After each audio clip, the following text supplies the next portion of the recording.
بسم الله الرحمن الرحيم۔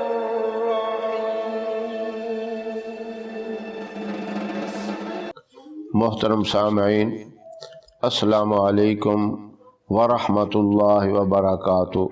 اسم اعظم اللہ ہی کا نام ہے جسے سب سے بڑا کہا جاتا ہے۔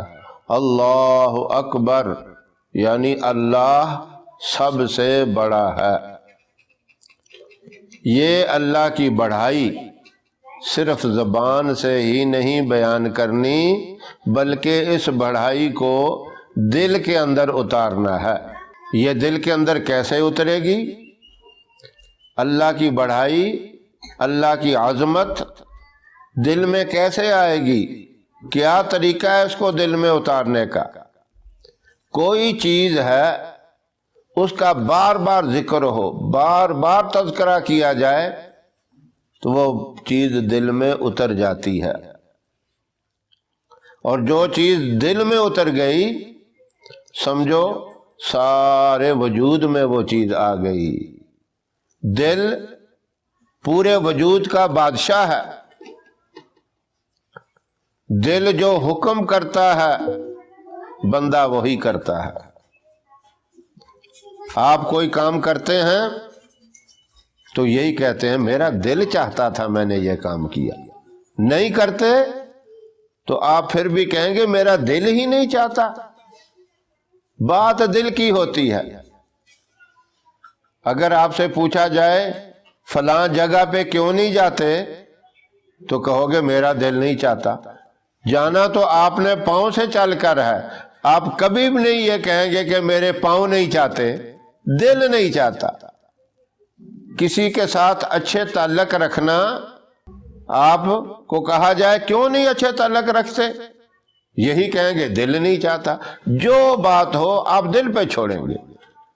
تو اس لیے میں یہ عرض کر رہا ہوں، اگر اللہ کے برگزیدہ نام کو جو سب سے بڑا نام ہے اور ہمیشہ رہنے والی ذات ہے، حی القیوم، ہمیشہ زندہ رہنے والا اور قائم رہنے والا ایک اللہ ہے، اس کی عظمتوں کو، اس کی رحمتوں کو، اس کی برکتوں کو آپ نے دل میں اتارنا ہے تو ایک ہی طریقہ ہے کہ بار بار اس کا تذکرہ کیا جائے، بار بار اس کی بڑائی بیان کی جائے، بار بار اس کی شان بیان کی جائے۔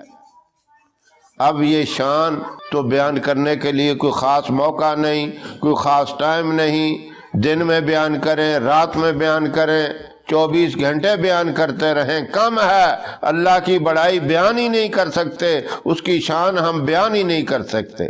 لیکن علماء نے ایک طریقہ لکھ دیا، اس مہینہ کے آخری جمعہ عصر کے بعد مغرب سے پہلے پہلے آپ باوضو تنہائی میں بیٹھ کر یکسوئی میں، جہاں آپ کو کوئی ڈسٹرب کرنے والا نہ ہو، اور کوشش یہ کریں کہ دل میں اور کوئی خیال نہ آئے، آپ 100 مرتبہ یہ کہیں اللہ اللہ اللہ، اور اس کے اول آخر اپنے پیارے محبوب صلی اللہ علیہ وسلم پر درود و سلام کا تحفہ بھی بھیج دیں۔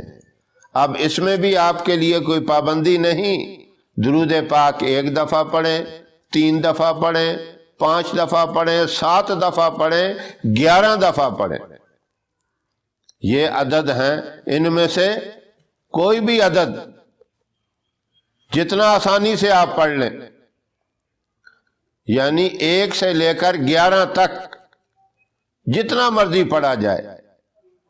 طاق اعداد کو ترجیح دی جاتی ہے، لیکن اگر آپ طاق کی تعداد نہیں رکھتے تب بھی حرج کوئی نہیں ہے، کوئی اس میں پابندی والی بات نہیں ہے۔ پریشان اس میں نہیں ہونا چاہیے کہ 1 دفعہ کہا کہ 2 دفعہ نہیں کہا، 3 کہہ دیا، پھر 4 نہیں کہا تو 5 کہہ دیا۔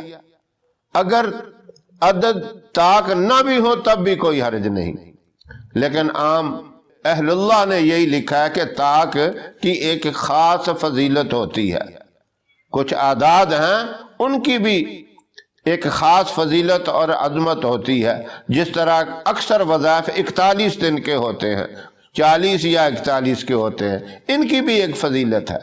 تو آپ نے یہ وظیفہ عصر کی نماز کے بعد 100 دفعہ کرنا ہے، اول آخر آپ کا جتنا دل چاہتا ہے درود پاک پڑھ لیں، اور 100 دفعہ یہی کہنا ہے اللہ اللہ اللہ۔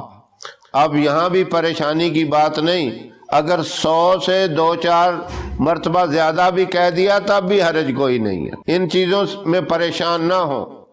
آپ پھر دیکھ لینا اللہ کی اتنی زبردست مدد آ جائے گی، اتنی بڑی اللہ کی رحمت آپ کو مل جائے گی، آپ سوچ بھی نہیں سکتے۔ تو اس وظیفے کی جو خاصیت ہے وہ یہ ہے کہ اس کے بعد آپ جو دعا مانگیں گے دعا آپ کی قبول ہوگی، اور یہ وظیفہ آخری جمعہ کو کرنا ہے، اور اس کے بعد اگر آپ اس کو معمول بنا لیتے ہیں ہر جمعہ کا تو وہ اور بھی زیادہ فضیلت ہے، اور بھی بہتری ہے۔ یہ وظیفہ کرنے سے 1 سال تک دعائیں قبول ہوں گی، اور اگر پورا سال ہر جمعے کو آپ یہ وظیفہ کریں تو اس کی اور بھی زیادہ طاقت ہو جائے گی۔